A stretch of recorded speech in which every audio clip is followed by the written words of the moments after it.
Hello and welcome back to my backyard snack yard. I just love this time of year where we're able to enjoy all the fruits of our labors, quite literally, especially the apples. They are so ripe and ready for the picking. But as you might be able to see, it's really wet outside. So I want to go indoors and do some sowing because it's also time to start thinking about next year's perennials. Most of the perennials obviously are already in the ground and they're flowering now and they're going to come back. You can see some of the rubascum over there, the big yellow spires, they're beautiful.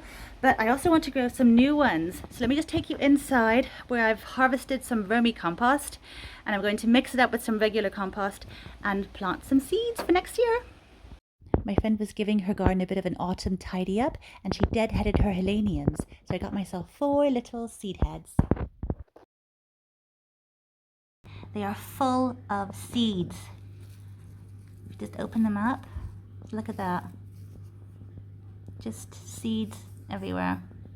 So I want to sow some of these. I have done this before with actually completely fresh green seeds. That's how I got my beautiful crazy daisy daisies.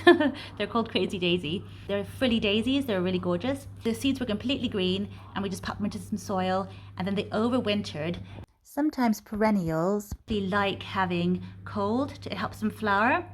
And very often with perennials, I find they need 1 year just to establish themselves. So if we start them now, there's a really good chance, or a better chance, of flowers next year. So let's get sowing. As I said, I have a whole big pile of my own vermicompost that my wonderful Worm City produced. And I've got some real compost. I'm going to mix it all up really, really well. And it'll have lots of nutrients and will just help the seeds get started. Not that the seeds actually need that much nutrition, to be fair, but it's what I've got, so I'll use it. Okay, so I've got my really large pots here full of a nice mixture of vermicompost and regular compost.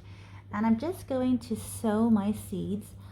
I'll probably sow them a bit thickly, and then I can always just thin them out later. Because I have them, I might as well use them. And it gives them a better chance of germinating if you have lots of them.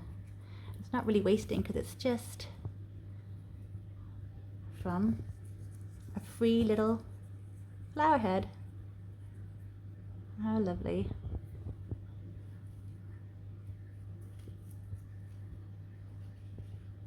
Wild heleniums are very big sun lovers. They're also very cold hardy, and as long as I get them to a decent size before cold sets in, they should be fine. I'll keep them in the greenhouse too, because at the moment it's just constantly raining and everything, and also I think birds really do like these kind of seeds, so if we put them out, the birds could come and munch them up before they have a chance to germinate. But yeah, you see how thickly I've sown them there. And I'm just going to cover them with a really light sprinkling of compost and then put them into the greenhouse, keep them nice and moist, but not drenched, which is what would happen if I put them outside in the rain. And we should have some germination soon, and then hopefully they'll grow to a decent size and they can just stay in the greenhouse over winter. I'll really thin them out and maybe like pop them on into other pots. We might end up having lots and lots of pots of these wonderful flowers. And then hopefully we can plant them out next year when they're a good size and after all danger of frost is past, all that kind of thing, in May, and enjoy the flowers. It's quite a long wait for these things to come to fruition, but it's definitely always worth the wait, and it's so much fun and it's free. So do get out deadheading. Let me know which plants you love planting straight from deadheads. It's always a fun thing to do.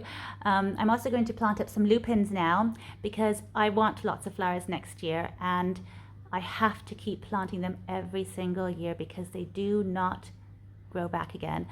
Lupins grow like weeds in lots of countries, but here in my garden in particular, they do not return. They get eaten by snails and slugs and they just don't come back.